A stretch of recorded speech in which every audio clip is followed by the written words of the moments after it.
नमस्कार. Peter lynch हे नाव तुम्हाला माहिती आहे का? शेअर बाजारातला सगळ्यात मोठं नाव आहे. 1978 ते 1989 ह्या दरम्यान फिडेलिटी मॅगलाइनचा फंड मॅनेजर म्हणून यांनी काम पाहिलं आणि सतत कंटिन्युअस 10 वर्ष यांनी 29% अॅन्युअलाइज रिटर्न त्यांच्या म्युच्युअल फंड धारकांना कमवून दिला.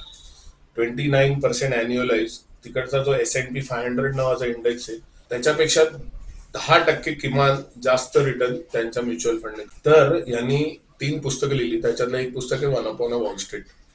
ह्या पुस्तकात त्यांनी एक 3 कप्प्यांमध्ये 3 भागांमध्ये त्यांनी एक लिखाण केलंय. त्याच्यातल्या पहिल्या भागाची सुरुवात करताना त्यांनी काही सांगून ठेवलंय. गुंतवणुकीची तयारी. शेअर घ्यायला सुरुवात करण्या अगोदर शेअर बाजाराविषयी तुम्हाला काही मूलभूत निर्णय घेणे आवश्यक आहे. तुमचा कॉर्पोरेट अमेरिकेवर किती विश्वास आहे? इथे कॉर्पोरेट अमेरिकेच्या ऐवजी तुम्ही कॉर्पोरेट इंडिया हा शब्द टाकू शकता. तुम्हाला शेअरमध्ये गुंतवणूक का करायची आहे, म्हणजे शेअरमध्ये इन्व्हेस्टमेंट का करायची आहे आणि त्या गुंतवणुकीतून तुम्हाला काय अपेक्षित आहे?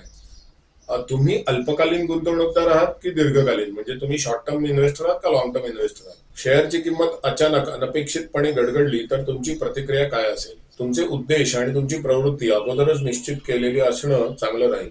कारण जर तुमचा निर्णय पक्का असेल तर तुम्ही शेअर बाजारातील चढ उतारीचा म्हणजे व्हॉलॅटिलिटीचा बळी ठरण्याची शक्यता जास्त राहील.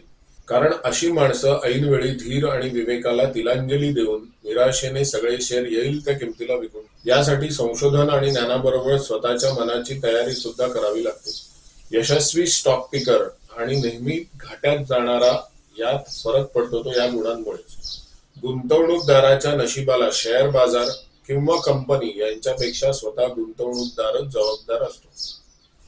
हे त्यांनी पहिल्या भागाची प्रस्तावना म्हणून एक टाकलेलं आहे की शेअर बाजारामध्ये तुम्हाला काय आवश्यक आहे, कशासाठी शेअर बाजारात तुम्ही यायला पाहिजे आणि त्याची मानसिकता काय असली पाहिजे याच्याविषयी त्यांनी भाष्य केलंय. की त्यामुळे हे पुस्तक पण तुम्हाला जर मिळालं तर तुम्ही जरूर वाचा.